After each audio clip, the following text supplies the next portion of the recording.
Bakit ka na mild stroke? Ay, blood po. Eh, yung iniisip ko kasi sir, wala na ako panghanap buhay sa asawa ko.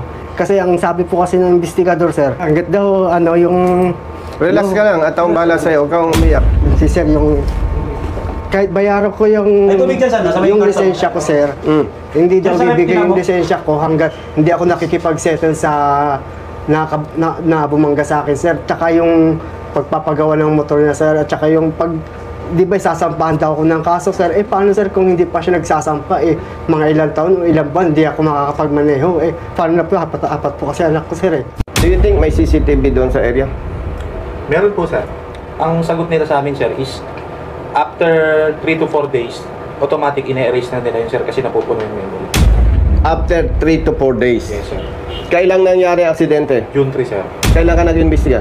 June 3 din, sir. Oh, eh paano after... Brother, may problema tayo. Sabi mo, okay, acceptable.